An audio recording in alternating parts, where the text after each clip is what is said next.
Meu povo, agora a gente vou falar ao vivo, na verdade, agora, com o nosso correspondente Lucas Pádua, direto de São Paulo, que vai trazer as últimas informações sobre o ataque do adolescente que acabou matando uma professora em uma escola lá em São Paulo. Antes do Lucas começar a falar, primeiro, Lucas, obrigado por estar participando aqui do programa da tarde, trazendo essas informações. A gente vai mostrar um trecho aí do vídeo do momento do ataque, cenas extremamente tristes, lamentáveis, que percorreu o Brasil ontem. Foi o assunto de ontem e hoje, né? Foi o assunto do dia, vamos dizer assim, pela barbárie do que está acontecendo. Coloca aí a imagem, por favor. E parece, inclusive, até esse é o momento que o aluno, né, aborda ali uma professora, e ele foi desarmado por duas mulheres, né? Uma secretária e uma professora da própria escola, né? Isso. É inacreditável. Lucas, boa tarde. O que se sabe até agora sobre a motivação desse ataque? Se é que existe alguma motivação plausível para uma barbárie como essa? Olá, Erlan. Olá a todos que acompanham o programa aqui da tarde. A polícia tenta investigar nesse momento. Eles querem saber o que de concreto, por qual motivo, na qual Guilherme, de 13 anos, conhecido como mexicano, cometeu esse crime aqui na Vila Sônia, em São Paulo. O que se sabe até o presente momento é que, após a divulgação, até mesmo de prints nas redes sociais do adolescente e uma carta na qual ele deixou para os familiares, de que o crime já vinha sendo premeditado, tinha a intenção de poder cometer esse crime. Isso porque também ele já vinha sofrendo ali, segundo as primeiras informações até mesmo da própria polícia, bullying, né, e preconceito. Até a gente estava comentando mais cedo, acompanhando a coletiva de imprensa do governo do estado de São Paulo em relação à Secretaria de Segurança e de Educação, que eles informaram que na escola anterior que ele estudava, no bairro Taboão da Serra, a escola já tinha sido feito um boletim de ocorrência informando que ele era uma pessoa já violenta e que mandava fotos de armas, de faca, para os próprios colegas e postava nas redes sociais, que por sinal eram redes sociais privadas. Redes sociais, inclusive, na qual ele informou que iria cometer esse ataque que aconteceu e que vitimou a professora Elizabeth, de 71 anos. Ela que nessas imagens é possível ver o momento, então, em que ele adentra a sala de aula e ataca a professora Elizabeth com aproximadamente 3 golpes de facas. Essa é a professora que a gente está vendo aí, inclusive o corpo dela foi sepultado por volta do meio-dia de hoje, no cemitério do Araçá, com muita comoção das pessoas que tinham aula com ela, das pessoas que trabalhavam com ela e, é claro, dos parentes. Alunos que não puderam ir até o cemitério fizeram então uma vigília em frente à escola, né, em homenagem a essa professora que foi denominada pelos colegas ali que trabalhava com ela, Erlan, como uma pessoa que gostava muito da profissão.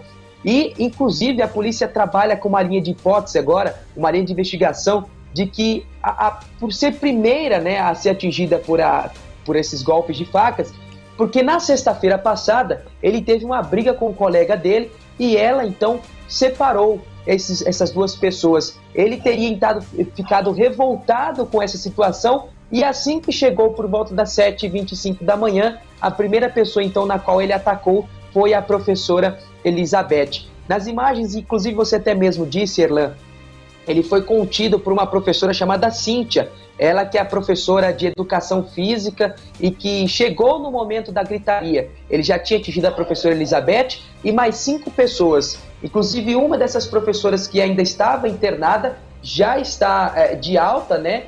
E esse é o momento, então, que a professora acaba... deixa eu só tirar aqui que voltou o retorno para mim. A professora, então, acaba mobilizando ele com a ajuda de uma outra professora. Já tinha atingido 5 pessoas, 4, essas 5, já estão de alta, viu, Erlan? Lucas, existe uma história de que ele teria feito uma carta a respeito desse ataque?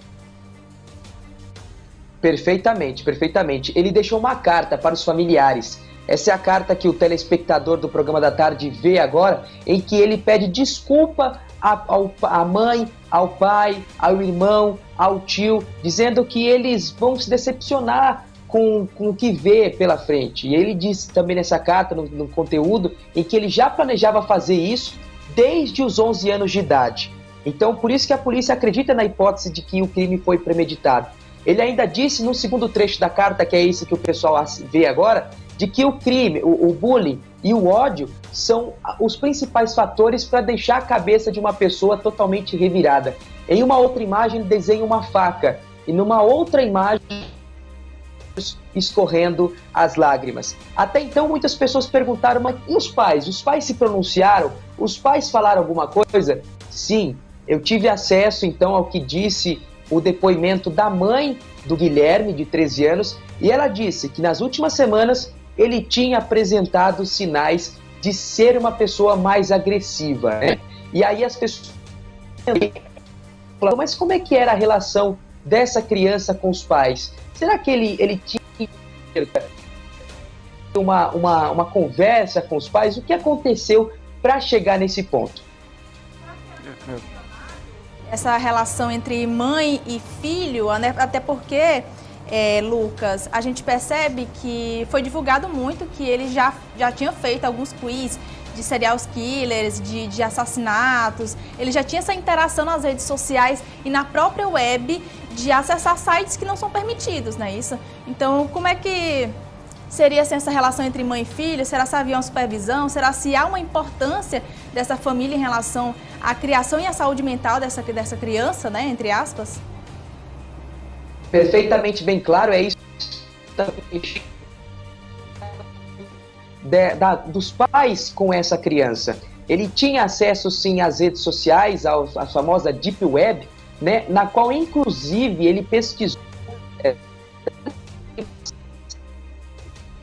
de 3 anos, que também um garoto acabou adentrando a escola e atingindo outros alunos. Inclusive, até fazendo um detalhe, ele usava uma máscara, a mesma máscara que foi usada no atentado de Suzano. E a polícia informou também que ele tinha a intenção de poder cometer esse crime usando arma de fogo. Como ele não teve acesso, então ele acabou adentrando na escola portando uma arma branca, né? No caso, uma faca. Pior que se fosse com uma arma de fogo, o estrago teria sido infinitamente pior, meu Deus. Acredito que essa carta ele deva ter deixado, né, Lucas, justamente porque a ideia do adolescente, pelo que ele se expressa na carta, inclusive em depoimento dele, na presença dos pais, na polícia, é que realmente ele já tinha em mente, ele se inspirava nesse massacre, nesse atentado que aconteceu em Suzano, em 2019, onde 2 adolescentes mataram aí 7 pessoas e logo depois se suicidaram. Então ele conta, né, saiu na mídia, que a intenção dele, do jovem, era também se matar após esse atentado.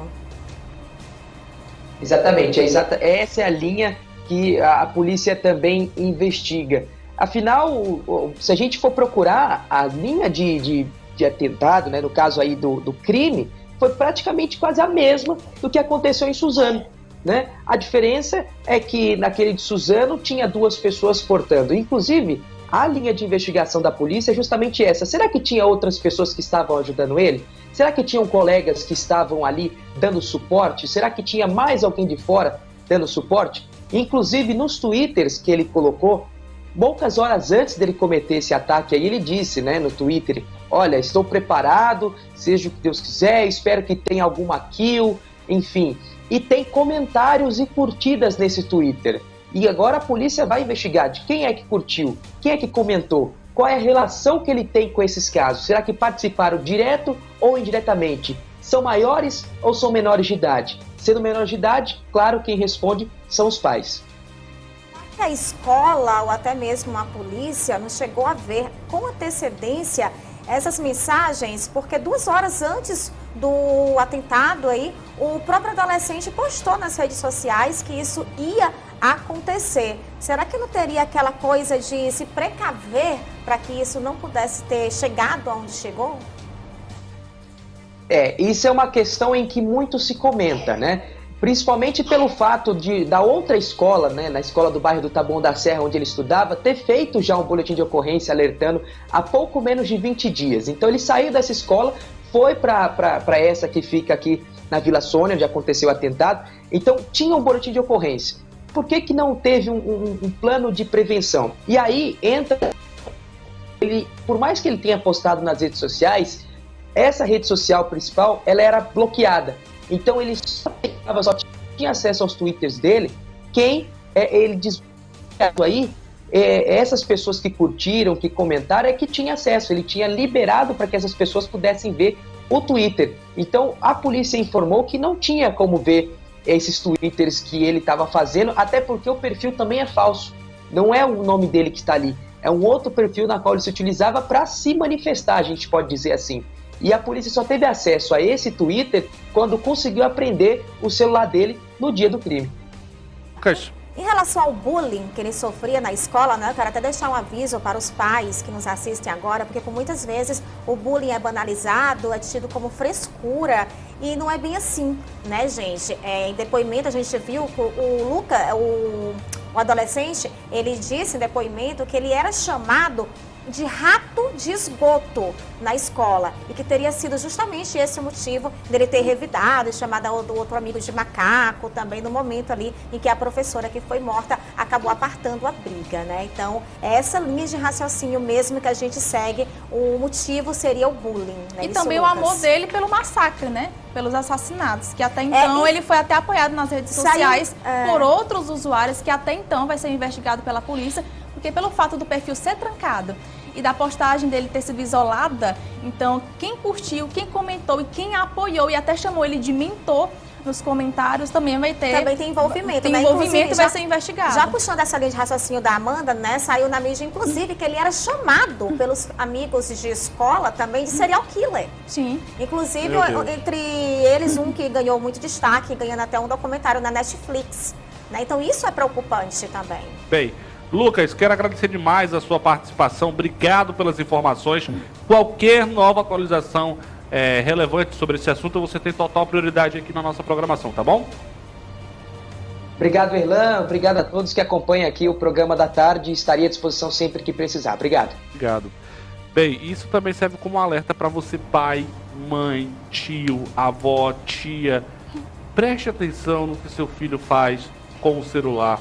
Preste atenção aonde o seu filho está navegando na internet. E você, que tem menos de 17 anos de idade e acha que seu pai ou sua mãe não tem direito de mexer no seu celular porque você quer a sua privacidade, você não vai ter privacidade enquanto você morar embaixo da casa dos seus pais, enquanto completar 18 anos. Eu digo até mais, eu digo até nem só para não ficar de olho, que a gente deve realmente acompanhar e ficar de olho, mas eu digo mais, converse com os seus filhos. Sim. Pergunte o que está acontecendo na escola, pergunte se seu filho é feliz na escola onde ele está, se ele vem sofrendo algum tipo de bullying, né? Se algum amigo fica tirando onda com a cara dele, o que vem acontecendo? Uma simples pergunta, gente, no dia pode mudar muita coisa. E se atualizar também do que está acontecendo, né? Porque muitas das vezes alguns pais são um pouco desligados do que acontece dentro da internet, que é um ambiente super tóxico.